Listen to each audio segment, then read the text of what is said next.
Hello! On se retrouve aujourd'hui dans un nouveau format de vidéo que je risque du coup de faire un petit peu plus régulièrement.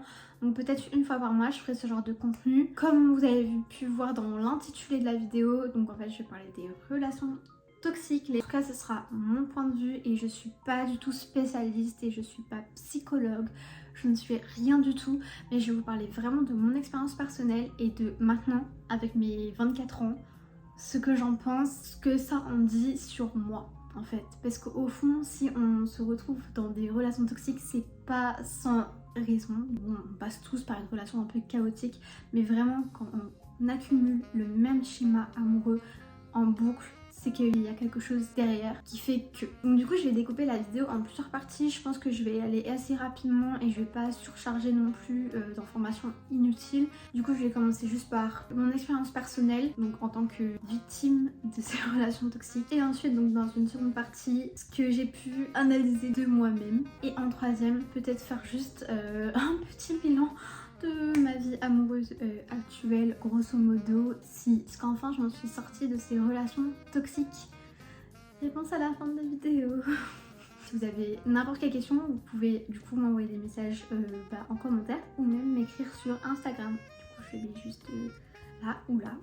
Dans ma vie, je n'ai vraiment pas eu beaucoup de relations, en tout cas de relations dites sérieuses. J'ai vraiment eu 2 relations très problématiques. Faut savoir, si on pose les choses dans son contexte, je pense savoir à quel moment j'ai commencé à tomber dans ce schéma. Donc j'avais 17 ans, je veux vraiment dire un homme qui avait 24 ans, donc quand même 7 ans de plus que moi. Et c'est vrai qu'on m'a poussé dans le bras de cet individu. Je vais pas rentrer dans les détails, mais c'était vraiment une très mauvaise personne. Et merci, je suis restée que 1 mois avec ce monsieur et c'était abominable, vraiment, je vais vous épargner les détails. Vous voyez le gars, genre déjà, il s'intéresse à une jeune de 17 ans, déjà il y a un souci dans sa tête. Enfin, il avait tout ce qu'on peut concevoir de malsain chez une personne. Je pense que c'est à ce moment-là que je suis tombée dans ce schéma d'amour toxique. 1 an après, du coup, je me suis réellement mis en couple et ça pendant 2 ans avec du coup quelqu'un que j'ai rencontré au lycée et on a emménagé ensemble, nos amis d'études sup. J'ai peut-être beaucoup plus de caractère que lui et ça fait que très vite j'étais pas assez intentionnée, je montrais pas assez mes sentiments, j'étais très fermée et ce garçon me l'a dit et du coup j'ai commencé à faire des efforts. La relation a fait un revirement totalement et c'est lui qui a pris pouvoir sur la relation entre guillemets. Je lui laissais la place au maximum, tellement par peur de prendre trop de place. J'ai commencé à m'effacer, j'ai commencé à vivre totalement pour cette personne aux dépens de mes propres rêves et c'est vrai que je me voyais. En fait, il y avait lui et moi, je tournais autour de lui. C'était devenu le centre de mon monde. Il a commencé à m'éloigner de mes amis et à force, ça a commencé à m'éloigner de ma famille. Et c'est comme ça qu'en fait, la relation toxique, elle a commencé.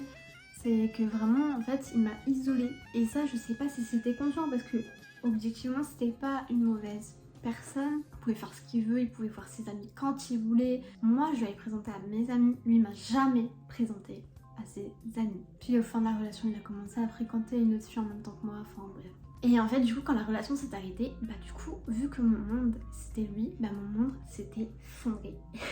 Vraiment, je me suis retrouvée mais tellement mal, tellement, je souffrais tellement, c'était une souffrance atroce. Et c'est fou à dire, mais quand j'y repense, je ne me souviens de quasiment plus rien. Et ça, on peut remercier mon cerveau qui a fait vraiment un gros tri. Et puis je me suis dit, je fais une pause.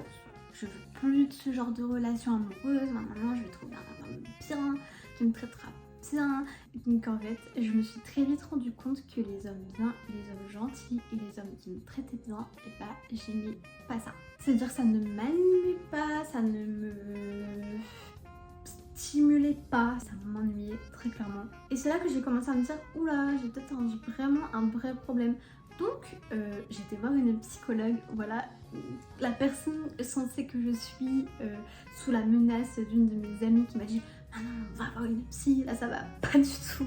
Ça a mis le doigt pile sur tout ce qui n'allait pas et pourquoi j'étais dans ces relations toxiques. Sauf que Covid oblige, nos séances de psy se sont écourtées et j'ai rencontré un garçon. Voilà. Un garçon bien toxique comme on les aime, bien je vais te rendre folle de moi et ensuite je vais te briser le cœur en miettes. Le gars il est trop parfait, il est trop gentil, ça se voit c'est un amour, tout le monde l'aime. Le gars comme ça parfait, il est pas en couple, trop bizarre. Et bah si, il est en couple, il a trompé avec moi. Je vais peut-être mettre une petite musique genre... Mais on peut se dire, au moins c'est terminé quoi. Bah non. La fille la plus toxique pour elle-même en fait. J'ai même pas besoin de gars, juste moi-même je suis déjà assez toxique pour moi-même. Donc non, bah non, j'ai continué parce que je vivais les belles paroles de ce très cher monsieur en mode mais non, c'est toi la femme que j'aime, ça faisait 7 ans qu'on était ensemble, mais il n'y avait plus d'amour entre elle et moi, je vais la quitter pour toi, voilà, j'ai cru.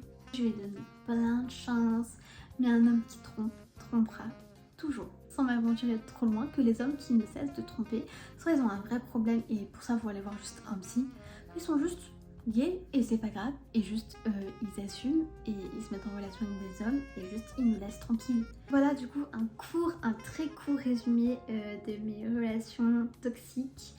Face à ces anciennes relations, qu'est-ce que j'en pense? En fait juste c'est très simple et je pense que pour la majorité des personnes c'est comme ça. Soit on n'a pas de chance, soit on le veut bien en fait.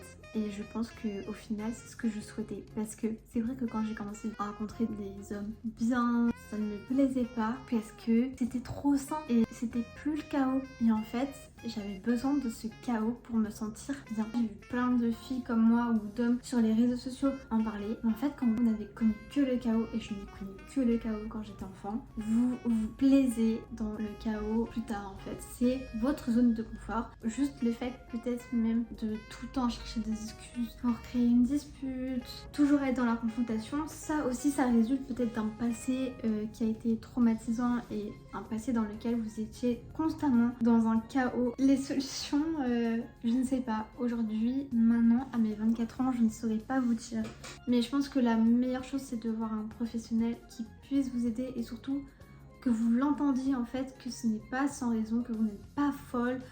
Voilà, donc je ferai peut-être d'autres vidéos comme ça assez rapides d'un sujet de société ou un sujet plutôt personnel. Si vous avez des sujets dans lesquels je voudrais que je fasse une vidéo, bah, ce sera avec plaisir. Vous pouvez du coup me laisser un commentaire. Et vous abonner, parce que je vois vous regardez mes vidéos mais vous vous abonnez pas, c'est pas cool. Voilà.